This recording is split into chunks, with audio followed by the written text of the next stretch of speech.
याडं नमो उवच्छायाडं नमो लोये सविसारं सरस्वती नमस्तुभ्यं वरदे कामरूपिणे विद्यारम्भ करिष्यामि सिद्धिर्भवतु मे सदा गुरुवाबान्तनो नित्यं ज्ञानदर्शननायिका चारित्राणुगम्भीरा मोक्षमार्गोपदेशिका अनंतन सिद्ध परमेष्ठी भगवान की जय। देवादिदेव एक खजरट मूलर वासुपूज भगवान की जय। देवादिदेव एक खजरट परमेश शांतिनाथ भगवान की जय। सत्संग भगवान महावीर स्वामी की जय। परम पूज्य आचार्य भगवान कुंद कुंद स्वामी की जय। परम पूज्य आचार्य भगवान गणाचार्य देवीराज जी महाराज की जय। परम पूज्य आचार्य भगवान विशुद्ध सागर जी महाराज की जय। डायदीप में विराजमान तीन कवनों कोटि मुनिराजों की जय। राधा संग जिनवाड़ी माता की जय। परम पूज्य मुनि श्री विशुद्ध सागर जी महाराज की जय। समस्त मुनि संघ की जय। जयवंतो तीर्थंकर शासन कीर्तन परित देशना हम सबके लिए कल्याणकारी हो। हम सभी निरंतर मोक्ष मार्ग पर बढ़े। सभी आत्माएं परमात्मा बने। सभी के वो भगवान बनने के लिए लक्ष्यभूत हों। इस परम भावना को लेकर के हम निरंतर ही आगे बढ़ रहे हैं। निश्चित ही निर्गत श्रवण निरंतर अपाय विचेतर में ध्यान में जब डूबते हैं तो उनके अंदर एक ही बात आती है कि सभी लोग भगवान बने। इसलिए बार बार कहा जाता है, जो भी आता है सभी को कहा जाता है, वृत्ति बनो, महावृत्ति बनो। लेकिन आपको लगता है महाराज आप तो एक ही बात करते हैं, क्या करें? तीर्थंकर की देशना ही ऐसी है। तीर्थंकर की देशना ही यही है। सबसे पहले मुनि को कहा गया है कि उपदेश मुनि धर्म का देना चाहिए। किसका? मुनि धर्म का उपदेश प्रथम देना चाहिए।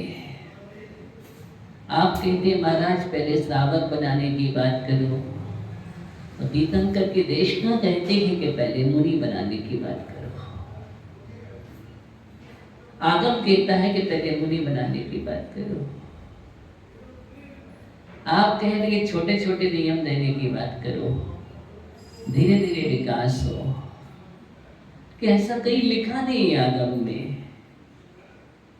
आपके लिए तो स्कूल में आकर के सबसे पहले ही जो उच्च क्वालिटी का माल है वही दिखाने की चर्चा है। अब मार्केट में जाते हैं तो सबसे पहले कौन सी वस्तु दिखाएंगे आप? तो सबसे ज्यादा महंगी होगी। बोलो, जो महंगी वस्तु होगी, अच्छी वस्तु होगी, जब वो लेने की उसकी सामर्थ्य नहीं होगी तो उसके बाद फिर हम उससे कम मूल्यवान दिखाओगे। वह भी लेने की उसकी ताकत नहीं है तो और दिखाते भी नहीं। पीयूष नहीं है, ऐसे ही है ना। देखो ऐसा तो नहीं कि सामान्य वस्तु पकड़ा देते हो पहले से, समझदार हो। अगर वो लेने आया और आपने कम कीमत वाली सामान्य वस्तु पकड़ा दी तो लेने में उसने भी संतुष्ट होकर के चला गया। वो ध्यान रखना, जोहरी वो होता है सबसे पहले बेश कीमती रत्न निकाल के देगा। त्याग रखना ज्ञानियों। उसके बाद धीरे धीरे धीरे लेने की ताकत नहीं है तो उपरत्न दिखा देगा वो। क्या दिखलाएगा? उपरत्न। समझ रहे ना? प्योर डायमंड जो है वो मुनि बनने का मार्ग है। किसका मार्ग है? मुनि बनने का मार्ग है। इसलिए आचार्य कहते हैं सबसे पहले मुनि मार्ग का उपदेश देना चाहिए, मुनि बनने की ही प्रेरणा देना चाहिए। उसके बाद जब मुनि बनने की उसमें सामर्थ्य ना हो फिर उसके लिए श्रावक बनने का उद्देश्य अड़ुग तुम्हारी। अगर पहले कोई श्रावक धर्म का उपदेश देता है और बाद में मुनि धर्म की बात करता है तो मालूम है पुरुषार्थ सिद्धि उपाय ग्रंथ में लिखा है, सुनील भैया अमृत चंद्र स्वामी लिखते हैं, यो यदि धर्म कथयन दुग्ध सती, जो यदि धर्म का कथन नहीं करता है निग्रह स्थानम, वह निग्रह का स्थान होता है। निग्रह माने दंड का। वो मुनि भी दंड का भागी है, ऐसा लिखा है। ये क्रम है, इसलिए क्रम का उल्लंघन नहीं करना चाहिए। इसलिए पदमचंद जी से बोलते हैं सीधी निर्गंत दीक्षा लो, क्या मुनि बनो। अब मुनि ना बन पाए तो कम से कम तुके प्रतिमाधारी बन जाओ, ये बात की बात है। प्रकाश चंद जी पूरा फोकस हमारा तुम्हारे पर है, क्या करें। हम सोच रहे हैं प्रकाश चंद जी को प्रकाशित कर दिया जाए, कम से कम एक आत्मा तो प्रकाशित हो। हाँ सुन देना।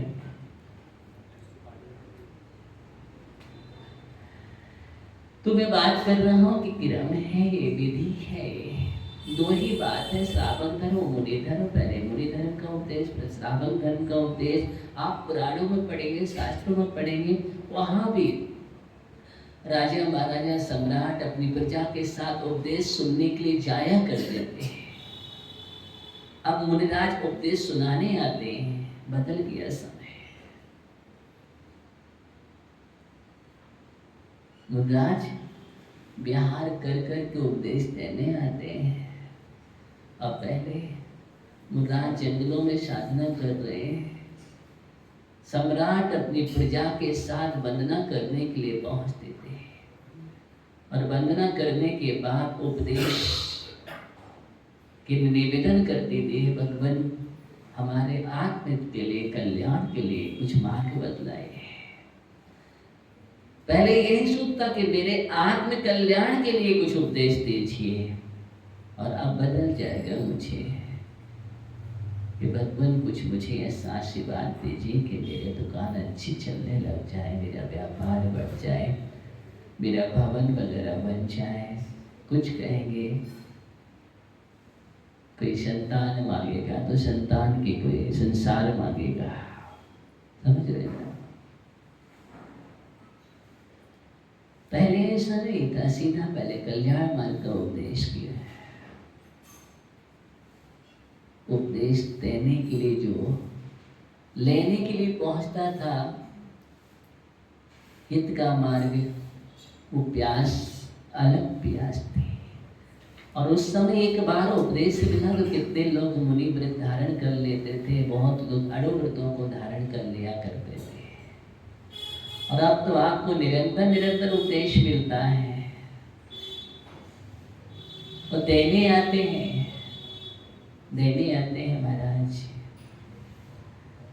इस काल में पीयूष भैया विहार करना, जगह जगह मोक्ष मार्ग का प्रवर्तन करना, यही अगर हम इस भाव में इस जैन कुल में, अच्छे कुल में, तो हमारा दायित्व है कि जिन शासन की प्रभावना करना, सत्य मार्ग का प्रकाशन करना, हर जगह अज्ञान से, अज्ञान का अंधकार दूर हो, चारों ओर सम्यक्त का प्रकाश हो, जिन शासन का महात्म फैले और लोग विद्या से दूर हो। इस कारण से महाराज जगह जगह विहार करते हैं और विहार करना उनका आगम्य विधि है। भगवती आराधना ग्रंथ में लिखा है साधुओं को निरंतर विहार करते रहना चाहिए, उससे तीर्थों की वंदना होती है, मोक्ष मार्ग का प्रवर्तन होता है। अनेक लोग वृत्त महावृत्त की ओर बढ़ते हैं, नियम की ओर बढ़ते हैं, अज्ञान अंधकार दूर होता है, अनेक लाभ होते हैं, जिनत्व को समझते हैं, दिगंबरत्व को जानते हैं, मुनि धर्म को सबकी आस्था और वंदन, सभी लोग आस्था से जुड़ते हैं। इसलिए निरंतर विहार हर स्थान पर होना आवश्यक है। अब वो विहार होते हैं, मुद्राज विहार करते हैं, तो विहार करने की जो व्यवस्थाएं होती वो श्रावक का दायित्व है। आप आहार दान देना आपका कर्तव्य है। जब आप आहार दान देंगे, आवास दान देंगे, तो ये तो सेवा और व्यावृत्ति है, तो इसमें तो व्यवस्था आपको करनी है, विहार कराना है। अब विहार कराएंगे तो आप गाड़ी की व्यवस्था करेंगे, आदि आदि करेंगे, तो उसमें हिंसा प्रयोजन नहीं है। क्या उसमें हिंसा का प्रयोजन नहीं है? किसी ने प्रश्न कर दिया कि महाराज विहार होता है, उसमें गाड़ी आदि की व्यवस्था होती है, तो उसका दोष किसको लगेगा? मैं कहा नहीं, उसका दोष किसी श्रावक को भी नहीं लगेगा, किसी को नहीं लगेगा। पहली बात तो महाराज मोक्ष मार्ग का परिवर्तन करने के लिए विहार है, तीर्थंकर की आज्ञा है विहार करना, तो आज्ञा का पालन, मोक्ष मार्ग का परिवर्तन। और श्रावक का धर्म है साधु की सेवा और व्यावृत्ति करना, तो वो अपना धर्म कर रहा है, वो अपना कर्म कर रहे हैं, दोनों ही अपने अपने कर्तव्य का पालन कर रहे हैं, इसलिए किसी को पाप नहीं लगता है, अपितु विशेष पुण्य मिलता है। क्या मिलता है? विशेष पुण्य मिलता है। जैसे हम मंदिर का निर्माण नींव से करते हैं, तो उस समय बहुत सारे आरंभ सारंभ विकार होते हैं, तो प्रश्न किया जाए कि इस आरंभ सारंभ का पाप किसको लगेगा? इतनी हिंसा हो जाएगी? नहीं, उस समय प्रयोजन हिंसा का नहीं है, उस समय तो जिनालय तैयार करना है, ये प्रयोजन है। जिन मंदिर बना रहे हैं ये प्रयोजन है। भावना में क्या है? अच्छी भावना, प्रशस्त भावना है। ये मंदिर बनेगा तो लाखों प्राणी कितने सम्यक के मार्ग पर जाएंगे, दर्शन करेंगे, अपने पाप, कितने लोगों के पाप कटेंगे, ये प्रयोजन है यहाँ पर, इसलिए उसका पाप नहीं लगता है। ऐसा लिखा है आगम में, सावध लेशो बहु पुण्य राशो दोषाय नालम कड़का विशस्य। अगर समुद्र में विष की एक कड़काई बूंद गिर जाए तो समुद्र को कोई फर्क पड़ेगा क्या? पूरा समुद्र खराब हो जाता है? नहीं होता है। ऐसा ही है। जैसे अब हम पूजन करेंगे, आप जल खींचेंगे, छानेंगे, गर्म करेंगे, द्रव्य धोएंगे, तो किसी बोले इसमें आरंभ होता है, आरंभ होता है, तो क्या करें? नहीं, वहां पर आरंभ का प्रयोजन नहीं है। आचार्य समंद्रभद्र स्वामी इतने महान आचार्य जैन दर्शन के, वो स्वयंभू स्रोत में स्पष्ट लिख रहे हैं कि नहीं, साबद्ध लेश, अगर लेश मान साबद्ध होता है, बहु पुण्य राशि होती है। क्या होती है? बहु पुण्य राशि होती है। तो उन्होंने दृष्टांत दी है, जैसे समुद्र में एक विष की बूंद कड़का गिर जाए तो समुद्र खराब नहीं होता है, ऐसे ही इसको समझना चाहिए। अन्यथा बहुत सारे फिर अपने कर्तव्यों का पालन कैसे करेंगे? आप देव पूजा कैसे करेंगे? अभिषेक कैसे करेंगे? आहार दान कैसे करेंगे? कल आप चौका लगाएंगे तो उसमें भी बहुत सारी चीजें होती है, तो उसमें बोले महाराज को दोष लगे। ये महाराज को दोष क्यों लगेगा? तुम्हारा कर्तव्य है दान। इसका कर्तव्य है, तुम्हारा कर्तव्य है दान करना। आप धर्मशाला बनाते हैं, आवास स्थान भी देते हैं, बसत का दान का भी उल्लेख आया है, तो बसत का दान आप कैसे करोगे? तो ये प्रशस्त है, क्या चीज है? ये प्रशस्त कार है। संसार के कार अप्रशस्त है, इसलिए वहां निषेध है, वह विषय कसाय आरम सारम संसार की ओर ले जाने वाले पाप वर्धक है, इसलिए वहां पर पाप के कारण बनते हैं। लेकिन यहाँ पर हमारा जो प्रयोजन है वो कैसा है? अपने कर्तव्य का पालन करना, तीर्थंकर की आज्ञा का पालन करना, ये धर्म में शुभ उपयोग है। ये क्या है? ये शुभ उपयोग है। पूजन करना क्या है? शुभयोग क्रिया है। आहार देना है, शुभयोग क्रिया है। सेवा वैयावृत्ति करना शुभयोग क्रिया है। ऐसा आगम में लिखा है, प्रवचन सार में लिखा है। सोपयोग लिखा हुआ, पर सोपयोग क्या है? जो चाणंग जिंदे पिछदे तहेव शिता है। तो जिन भगवान को जानता है, सिद्ध भगवान को जानता है, अरे सिद्ध सावसु भक्ति, उनकी भक्ति पूजन करता है, इसका नाम क्या है? शुद्धोपयोग नहीं, सोपयोग है। ये क्या है? ये सोपयोग है। अशुभ से बचने के लिए तो यही साधन है, इसलिए असोपयोग है, सोपयोग ही नहीं है। असो उपयोग है। असो उपयोग मतलब क्या है? हे मतलब छोड़ने योग्य, असोपयोग ग्राह्य है, असोपयोग शुद्धोपयोग के लिए साधनभूत है।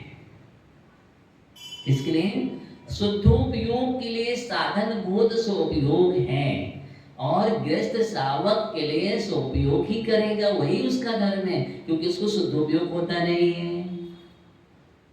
शुद्धोपयोग नहीं होता, लेकिन जीवन में लक्ष्य बना करके रखता है कि मैं भी शुद्धोपयोग को प्राप्त करूं, और मुनि का लक्ष्य शुद्धोपयोग है।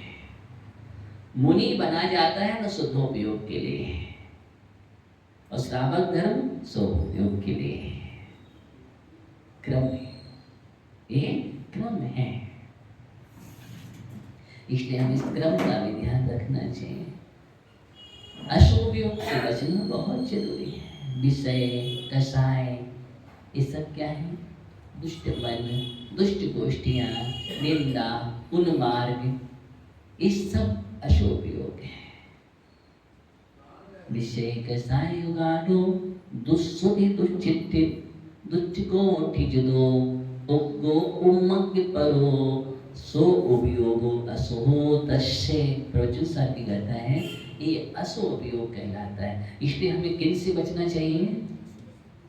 विषय से, कसाय से, दुष्ट गोष्ठियों से, दुश्चिंता से, दुष्कृत कलुषित मन से, उन्मार्ग से, इन सब से दूर होना चाहिए। लेकिन बाकी कार्य जो हमारे हैं वो सब क्या है?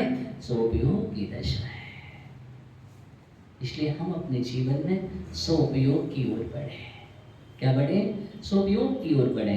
अंत इतने बड़े बड़े महापुरुष, यानी इतने बड़े बड़े महापुरुष चक्रवर्ती जैसे वो भी महापूजन करते थे, महानुष्ठान करते। छायक सम्य दृष्टि जी कौन?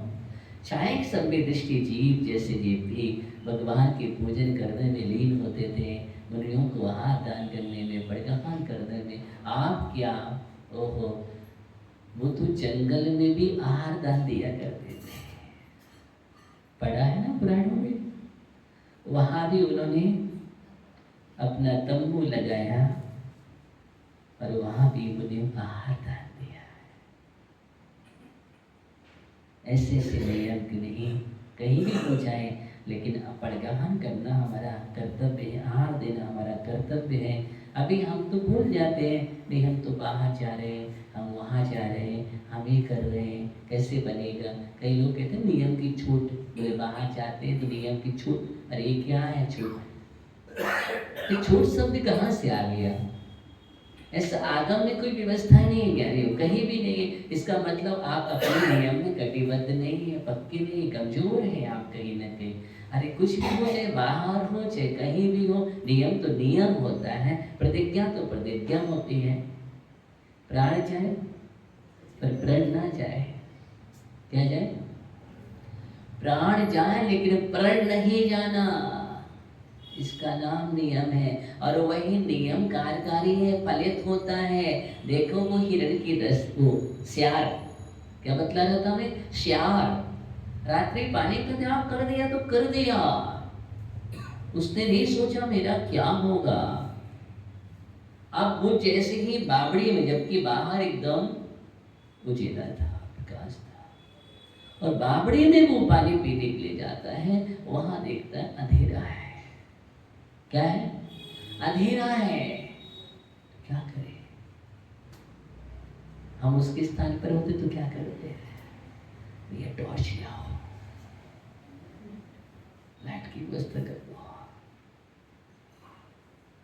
वो बाहर निकलता है, उजेला है।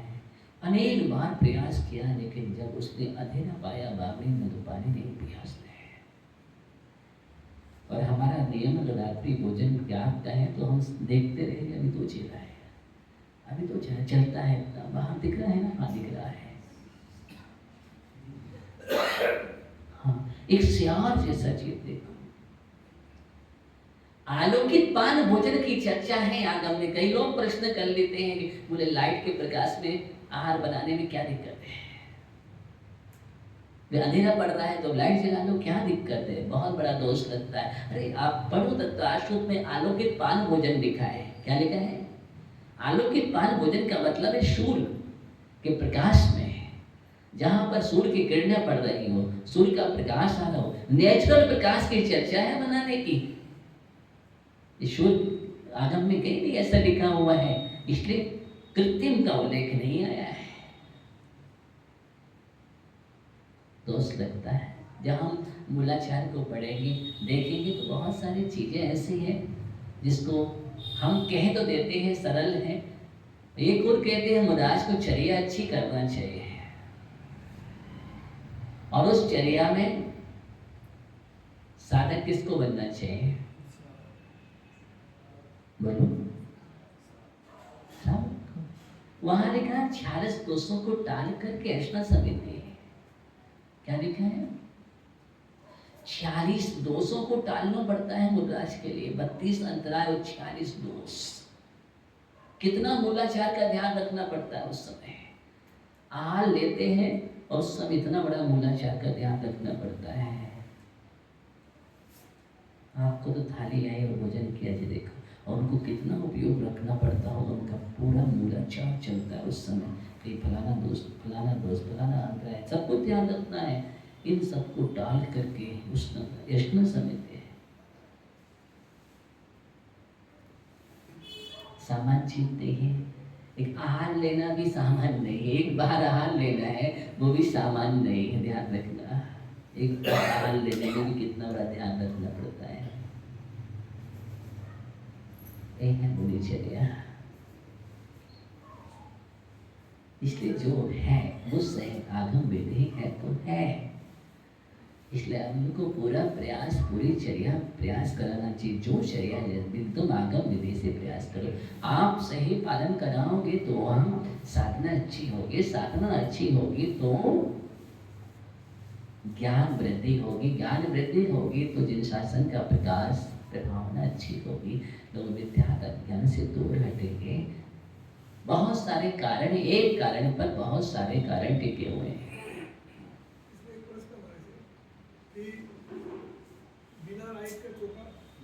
इसके बाद हाँ, तो बहुत सारी चीजें हैं, कई चीजें होती हैं। जैसे हम बहुत सारे चौके हम लगा लेते हैं, धर्मशाला का चौका, फलाने का चौका, इसका चौका। हम आज बहुत सारी चीजें कहीं ना कहीं गलतियां कर रहे हैं, इसको स्वीकार करिए। हम स्वामित्व, आज कोई स्वामित्व नहीं होता है फिर भी हम कहाँ फलाने का स्वामी। कई बार ऐसा भी हो जाता है, देखो ये छल हो जाता है। अगर उसमें दोष में जब पढ़ेंगे ना तो अनिशुभ नाम का, जिसका कोई ईशुभ नहीं है, स्वामी नहीं है, उसमें हाथ नहीं ले सकते, दोष लगेगा। मैं बता रहा हूँ, खुलासा बता रहा हूँ, एकदम दोष लगेगा। उसका स्वामी होना चाहिए, स्वामी छल वाला नहीं। चलो तुम खड़े हो, तुम बोल देना हमारा चौका है, नहीं। रियल उसका द्रव्य लगा है, उसके द्रव्य से तैयार हुआ है और वो स्वयं उसमें जुटा हुआ है, वो चौका होता है, उसका नाम चौका है। अब तो व्यवस्थाएं बदलती जा रही है, सीधा हमने बुला दिया चौका वाला आने लगा, चौका वाला आने लगा। अब कहाँ चौका रह गया? वेतन पे लगा दिया, फुर्सतें कोई जरूरत नहीं है।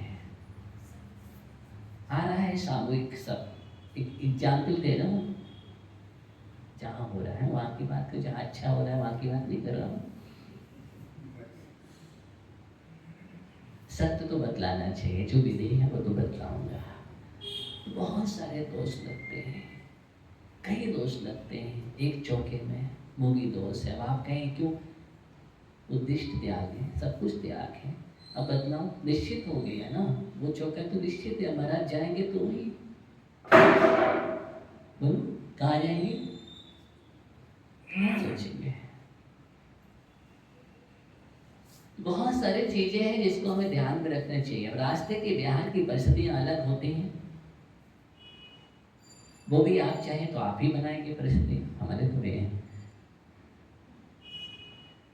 लेकिन कम से कम बहुत सारी चीजें हैं, कम से कम जब समाज के बीच में रहते हैं, समाज में जाते हैं साधु से, उस समय कम से कम पूरी विधियों का ध्यान रख करके पालन कराओ, ये हमारा कर्तव्य है।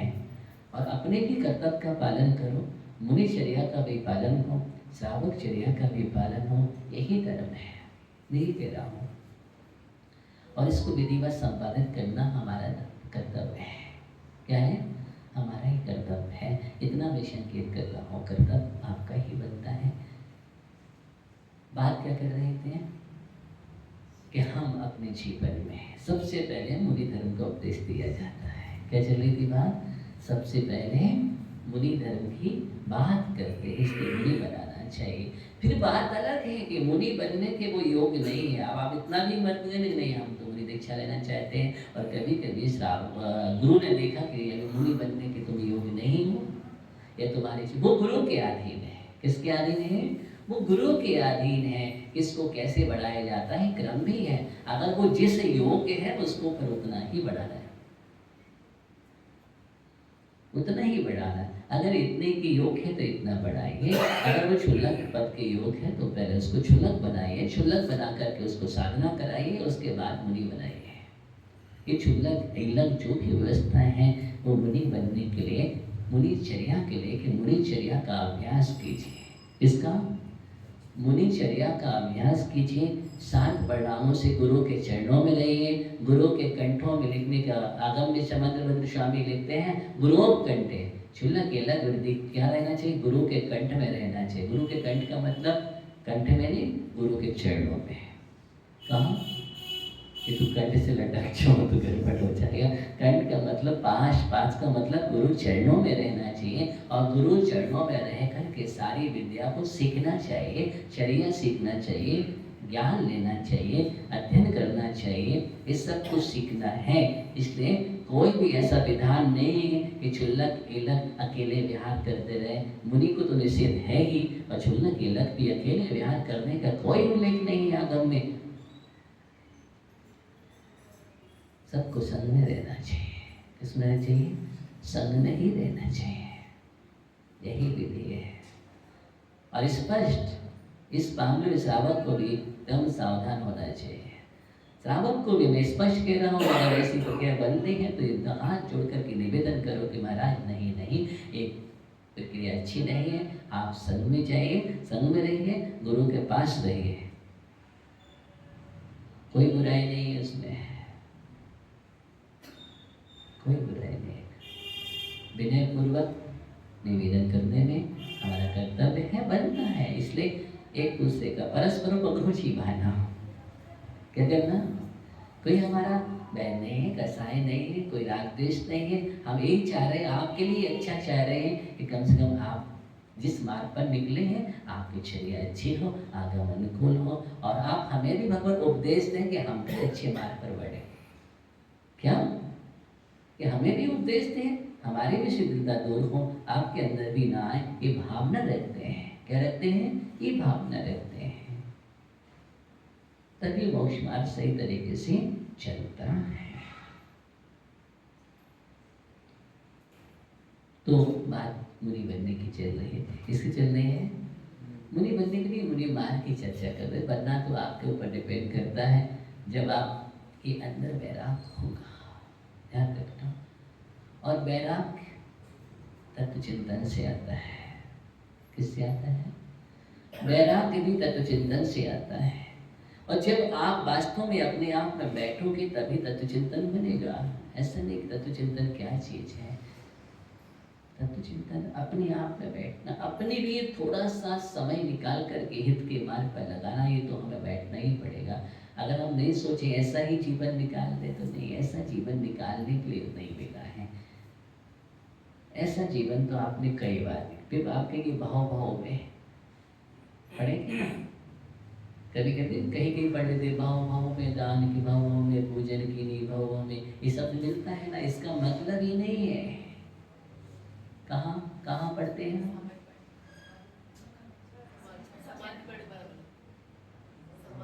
याद करो, समाधि बड़ा मिला।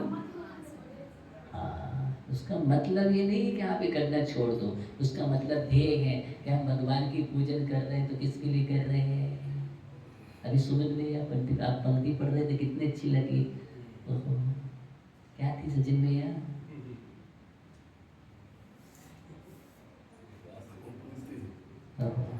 पूज्य सत्येंद्र जी, मैं करूँ आराधना, संसार से घबरा गया, बन सकूं पर संसार से घबरा गया। किससे घबरा गया हूँ? संसार से घबरा। जैसे पंक्ति में पढ़ना है वैसे भाव वासना होना चाहिए, भगवान अंदर में लगना चाहिए। सच में मैं घबरा गया हूँ। और जिस दिन तुम घबरा जाओगे ना, उस दिन बैराग, उसी का नाम बैराग्य है। बैराग्य की परिभाषा इतनी है कि मैं संसार से घबरा गया हूँ, संसार के कार्यों से घबरा गया हूँ, आश्रम बंध से घबरा गया हूँ। किससे? आश्रम और बंध से घबरा गया हूँ। अब मुझे संसार अच्छा नहीं लग रहा है, रुचिवान नहीं है। जिसमें मैं लिप्त हूँ वो अच्छा नहीं लग रहा है। मुझे झूठ बोलना अच्छा नहीं लग रहा है, हिंसा करना, चोरी करना, अभ्रम है, परिग्रह है, ये कसाय, क्रोध करना, मान करना, मायाचारी करना, लोभ करना, राग द्वेष ईर्षा बेमनस्ता, जितनी भी चीजें हैं अरे मुझे अच्छी नहीं लग रही हैं, कर्म बंध की साधन है, दुर्गति में ले जाने वाली है। ऐसा चिंतन आना, क्या नाम? ऐसा चिंतन जिस दिन आ जाएगा राजेश ज्ञानी, उस दिन बैराग हो जाएगा। चिंतन आना चाहिए। हम क्रोध को कैसे नियंत्रित करें? चिंतन से। किससे करेंगे? चिंतन से। उसके दुष्परिणाम का चिंतन करो पहले जीवन में।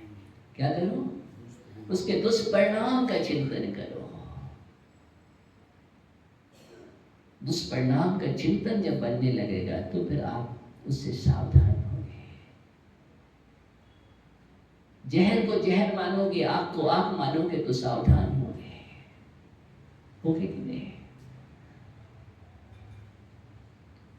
कौन होगा जहर का पान करना? जहर को जहर जानता है, डरता है ना उससे कि नहीं भैया जहर नहीं पीना है। क्या नहीं पीना है? जहर नहीं पीना है। और फिर भी पीते जाए तो अज्ञानता है। हम जाने कि जहर है और पिए तो वो ज्ञानी की पहचान तो नहीं है। सूरज भैया, ज्ञानी की पहचान नहीं है। कब सूरज निकलेगा?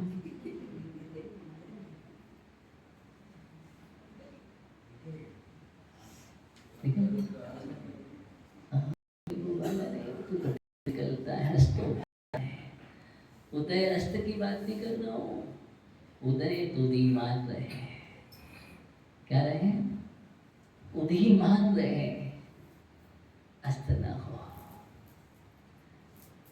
जीवन का सूरज जब निकलता है तो अस्त के लिए नहीं होता है। ऐसा उदय होना चाहिए। विजय भैया क्या सोच रहे हो?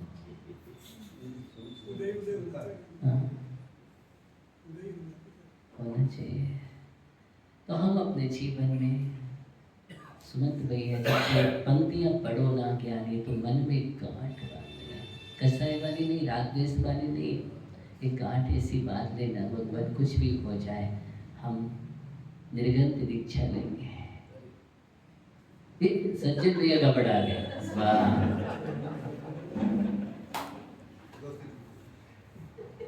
क्या हुआ? दोस्ती दोस्ती उसे कहते हैं, दोस्ती किसे कहते हैं? दोस्ती दोस्ती की परिभाषा कभी बतलाओ ना। भावना भाव, पंक्तियां पढ़ते पढ़ते तब फिर वो पंक्तियां दूर हो जाएगी। भाव भाव में पूजन की नहीं, फिर उसका मतलब नहीं रहे, क्योंकि हम पूजन भक्ति करते हैं तो विराटता के लिए करते हैं। अगर हमारा कोई वितराग का प्रयोजन नहीं है तो फिर हमारा उस कोई मतलब का नहीं हुआ है। पुण्यवर्धक होना अलग चीज है, और भगवान बनाने में जो निमित्त भूत बने वो अलग चीज है। पुण्य मिल सकता है, लेकिन फिर वो पुण्य संसार का कारण भी तो बन सकता है। इसलिए पुण्य से संपत्ति मिल जाए, उसका उपयोग न करो तो विपत्ति हो जाती है। क्या हो जाती है? समझ रहे ना? अगर पुण्य से मिला उपयोग नहीं किया तो विपत्ति हो गया। अब वो परिग्रह पाप, किसने बोला था? अजय भैया। तो क्या हुआ? वो परिग्रह पाप हो गया, वो कहाँ ले जाएगा? नरक। और जो पुण्य से संपत्ति मिली है उसको बो दिया, उपयोग कर लिया, सदुपयोग कर लिया, तो वो क्या हुआ?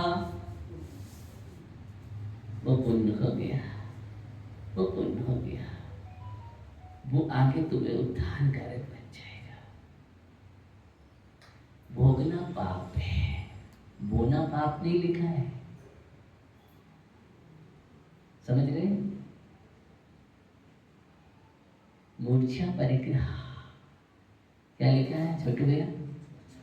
मूर्छा परिग्रह, मूर्छा नहीं, ममत्व है, वही तो परिग्रह है। जिसको मूर्छा ही नहीं है, ममत्व परिणाम नहीं है, परिग्रह नहीं है, परिग्रह नहीं है। इसका मतलब जिसके पास है ही नहीं है तो परिग्रह रिक्त मानना पड़ेगा। जिसके पास धन संपदा नहीं है तो क्या मानेंगे उसको? ये तो पुण्यात्मा जीव है, इसके पास परिग्रह नहीं है, ऐसा है। और जिसके पास चक्रवर्ती को बहुत परिग्रहवान मानना पड़ेगा, लेकिन नहीं, ऐसा नहीं है। मूर्छा परिग्रह, एक विकारी भी कल्पनाओं की उड़ान में डूबा है, बहुत बड़ा परिग्रह वाला है। क्या है? बहुत बड़ा परिग्रह, उसके भी बहुत बड़े लंबे चौड़े सपने हैं, वो परिग्रह है। और एक चक्रवर्ती विषय खंड की विभूति पाकर के मानता है सब पुण्य के परमाणु है, मेरा क्या इसमें है? ये कर्माधीन है, विनाशिक है, मेरा कुछ भी नहीं है। चक्रवर्ती पद भी शाश्वत नहीं है, वो तो ये सोचता है कि पुण्य से मिला है, पूर्व में साधना की थी, उसका पुण्य का एक परिपाक मिल गया, लेकिन साधना का फल नहीं मानता वो। जैसे बीज होता है, फसल तैयार होते हैं, गेहूं भी आता है, भूसा भी होता है, ये तो भूसा है। ये क्या है? ये भूसा है। संसार के फल ये भूसा है, वे तो वैसे ही मिल जाते हैं। भूसा के लिए बीज नहीं बोया, वैसे ही मिल जाते हैं।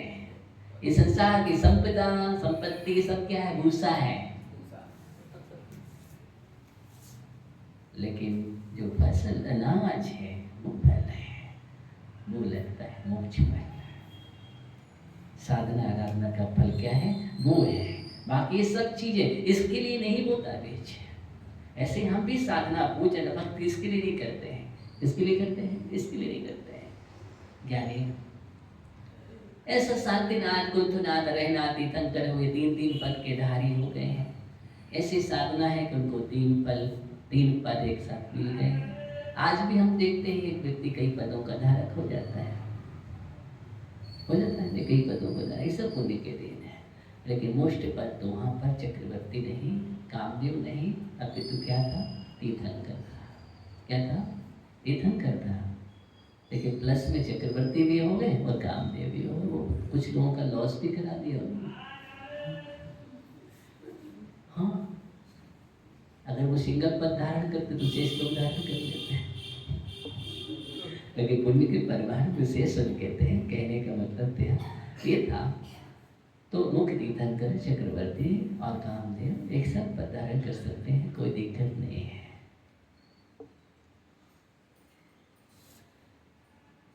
लेकिन ये सब पुण्य की बात है। भगवान महावीर स्वामी का जीव भी नारायण पद को धारण कर चुका, उसमें भी एक नारायण माइनस हो गए, त्रिपृष्ठ पहले ही नारायण। भगवान महावीर स्वामी का जीव पहले प्रथम नारायण भी बन चुका है उसके बाद। इसलिए इस गुंडासुर कालों के प्रभाव से कुछ पद होते तो उतने ही पद हैं, लेकिन एक ही व्यक्ति ने धारण कर लिए, इस कारण से कुछ कम हो गए। हाँ, ये सब हुंडासुर काल के प्रभाव से। किससे हुआ है? ये हुंडासुर काल के दोष से। ये हुंडासुर काल जो दोष है ना, बहुत सारी चीजें होती हैं। तीर्थंकर की पुत्रियां नहीं होती है, तीर्थंकर की पुत्रियां नहीं होती है, लेकिन आदिनाथ भगवान की पुत्रियां हुई। ये हुंडासुर काल का दोष। चतुर्थ काल में ही जन्म होता है, लेकिन तीर्थंकर आदिनाथ भगवान तीसरे काल में जन्म भी हो गया और मोक्ष भी हो गया। क्या हो गया? जन्म भी हो गया, मोक्ष भी हो गया। ये हुंडासुर काल का दोष है। चक्रवर्ती का कभी मानभंग नहीं होता है, लेकिन भाई के द्वारा, बाहुबली के द्वारा ही मानभंग हो गया। बाहुबली कामदेव थे, बाहुबली के द्वारा चक्रवर्ती का मानभंग। चक्रवर्ती का कभी मानभंग नहीं होता है। तो बहुत सारी चीजें हैं, ये सब हुंडासुर काल के प्रभाव से है।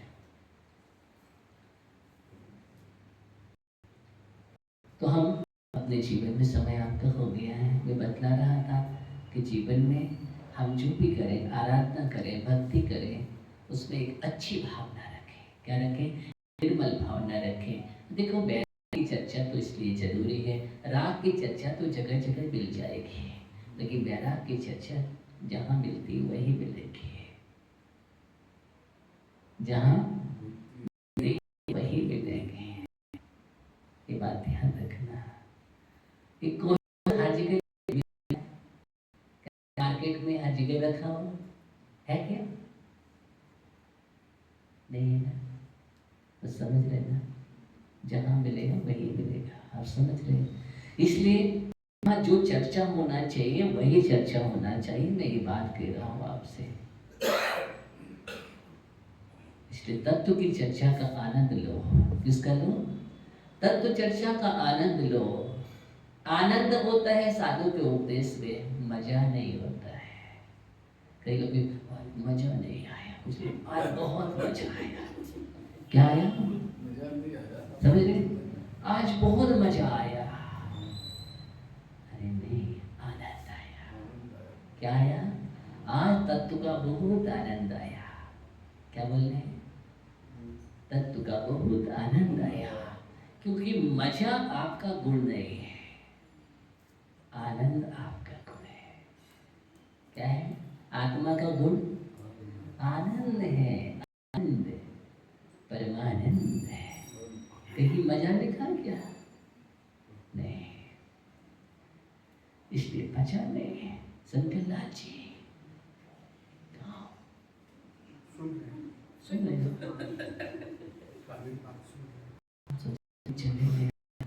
एकदम डूब गए थे। हाँ, क्या आता है? आनंद। क्या कहते हैं? आनंद आना चाहिए। इसलिए देशना का आनंद, तत्व का आनंद आना चाहिए। जब जब भी बैठे आनंद के लिए। किसके लिए बैठना है? आनंद के लिए। आनंद ही तो आता है, तभी तो हम यहाँ बैठते हैं। मंदिर में भगवान की पूजन करते समय क्या आता है? आनंद, आह्लाद। आहार देते हैं आनंद।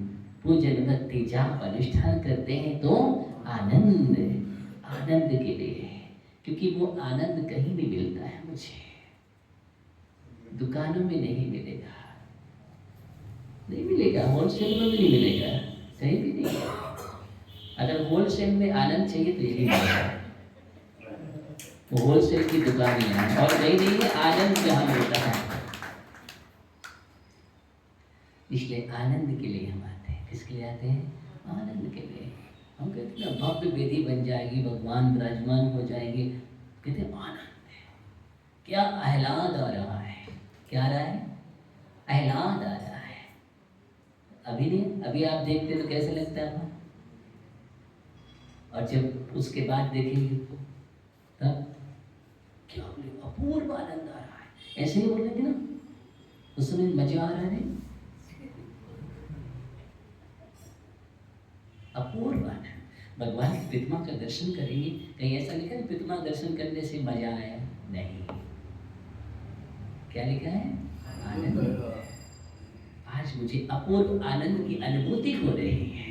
क्या बोलेंगे, मुझे अपूर्व आनंद की अनुभूति हो रही है, मुझे आह्लाद हो रहा है। मुझे आज मेरा मन गदगद हो गया। एक गदगद शब्द भी आनंद का प्रतीक है, मजा का प्रतीक नहीं है। किसका प्रतीक है, आनंद का प्रतीक है। मेरा हृदय मन गदगद हो गया। ये ध्यान देना। इसलिए सारे क्रिया हम जो भी करते हैं आनंद के लिए। किसके लिए, आनंद के लिए। इसलिए आप निरंतर जाप अनुष्ठान करो, किसके लिए, आनंद के लिए। और भावना को बढ़ाते हुए, अच्छी भावना है, सभी लोग जाप कर रहे हैं, खुशी होती है, और जाप को बढ़ाइए। आनंद होना चाहिए। क्या बढ़ना चाहिए, आनंद प्लस होना चाहिए। और जितनी जल्दी जल्दी आनंद हमारा प्लस होता जाएगा, उतनी जल्दी वो आनंद परमानंद में बदल जाएगा। हम ध्यान दें अपने जीवन में। समय आपका हो गया है, तो हम तत्व का आनंद लेना है। किसका लेना है, तत्व का आनंद। जितना मिलता है, जिनवाणी के सूत्र मिलना चाहिए। क्या मिलना चाहिए मुझे, जिनवाणी के सूत्र मिलना चाहिए। देखो, हमने किसी भी ऐसे हमारे भाव निकल जाते हैं या जिनवाणी के सूत्र नहीं मिलते हैं, तो अपने जीवन में ऐसा संकल्प करो कि जो भी हो, जिनवाणी के सूत्र हो, हम नियम के साथ अपने जीवन को आगे बढ़ाएं। श्यार पानी नहीं पी रहा है, पी नहीं पाया, व्यवस्था तो थी।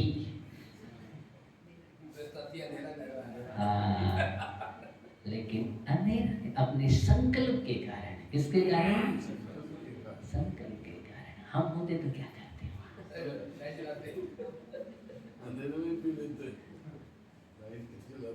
हम तो घड़ी देखते, हम इतने, अभी तो समय ये जाओ, अभी रात का हुई, यही करते हैं हम अपने जीवन में। तो एक कभी कभी शास्त्रों में पढ़ते तो हमारे देखो झकझोर देते हैं हमारे लिए कि त्रियंश जैसे जीव भी इतने संकल्प कटिबद्ध प्रतिज्ञाबद्ध हुए हैं, तभी तो वो भगवान बन गए और हम बैठे हैं। वो भगवान बन गए। वो श्याम का जीव ज्यादा समय नहीं लगता उसके लिए। ऐसा नियम उसने अपने प्राणों की औसल्य धारण कर ली। क्या कर ली, प्राणों का विसर्जन कर दिए, लेकिन प्राण का विसर्जन कर दिया। किसका, और हम क्या करते, महाराज नियम बदल दो, कोई परिवर्तन कर दो, महाराज ऐसी समस्या आ गई है, अब इसको मैं छोड़ देता हूँ, उसका मुझे प्रायश्चित दे दो। कमजोर, हम तत्काल इतने कमजोर बन जाते हैं कि कैसे होगा ऐसा, कांप जाते हैं। श्यार जैसा चीज, पानी सामान्य चीज नहीं है, बाकी चीज पानी, समझ में ना आती है, जो हम पल पल पर पीते हैं। बोले पानी नहीं तो जीवन नहीं, ऐसा ना, कैसे रहेंगे पानी में, नहीं पानी में नहीं, इतना पानी सोचना, पानी का जीवन, पानी का जीवन नहीं, पानी का जीवन। तो रहो ना, अगले भाव में क्या बनाओगे मालूम है, पानी में कौन रहता है, पानी पानी में रहना।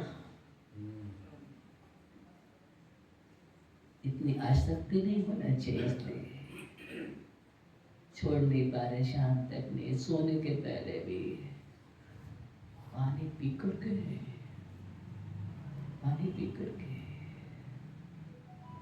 त्याग नहीं कर पाते। सोचो जबकि आप मनुष्य हो, विवेकी प्राणी हो, तत्व है आपके पास उपदेश है, सब कुछ है। आप तो बहुत संकल्प हो सकते हैं, लेकिन धन्य एक त्रियंश के लिए ये महान आत्मा है। कौन? उसकी आत्मा महान है, संकल्प, और उसने लिखना समाधि कर ली। अगले भाव में राजा प्रतिंकर का जीवन, प्रतिंकर का जीवन, प्रतिंकर हुआ और उस गांव में दीक्षा लेकर के मोक्ष चला गया। एक उसका नियम संकल्प निभाने से। इसलिए हमें प्रतिज्ञाओं में, संकल्पों में कटिबद्ध होना चाहिए। डरना नहीं, भय नहीं करना। क्या रखा संसार में, भाव भाव में याद करो कैसे रहेंगे उसके बिना। अरे किसके बिना? जब तुम नरक में थे सागर पर्यंत, कैसे रहे हो तुम वहाँ? बोलो, वहाँ की गर्मी पता है कितनी गर्मी होती? याद करो। लोहे समान मेर बल जाए, सुमेरु पर्वत के बरोबर इतना विशाल लोहे पिंड हुआ, तत्काल गिर जाता है, पिघल जाता है। ऐसी शीत उष्णता था। कहाँ पढ़ते हैं आप? 6 डाला में एक बूंद नहीं मिलती पानी के, सागरों पर्यंत आप रहे हैं। और वहां पर और यहाँ पर इतनी छोटी सी आयु, एक दिन का नियम भी मुश्किल हो जाता है, एक समय भी छोड़ना। अरे कम से कम सूर्यास्त के पहले, सूर्यास्त के बाद भी लगे, रात्रि में लगे हैं, नहीं हो रहा है। क्या चला जाएगा जीवन? क्या होगा? कुछ भी नहीं होगा। आप काउंटिंग संख्या करके देखना कि कितनी मृत्यु दर देखना आप किनकी है। लगे ही जा रहे हैं। जो शील है, अपने नियम संयम से रहते हैं, वो हाँ बहुत अंतर होता है। कम से कम इस पाचन तंत्र को रिलैक्स होना चाहिए। हाँ, उतना ऊर्जा। आप सोचते हैं खाने पीने बहुत ज्यादा लेते जाओ, बराबर लगे रहो तो उससे ऊर्जा नहीं। पढ़ लो, आयुर्वेद विज्ञान सब कुछ डॉक्टरों से लो, नहीं, उसको इतना समय मिलना चाहिए, तभी पावर देगा वो। समय हो गया, कल पावर बढ़ाना है अपना। क्या करना है? पावर बढ़ाना है। पावर बढ़ाने की चर्चा मतलब कमजोरी को दूर करना, अपने विल पावर को बढ़ाना है। जीवन का यही सबसे बड़ा वेलकम है। ओम नमः शिवाय।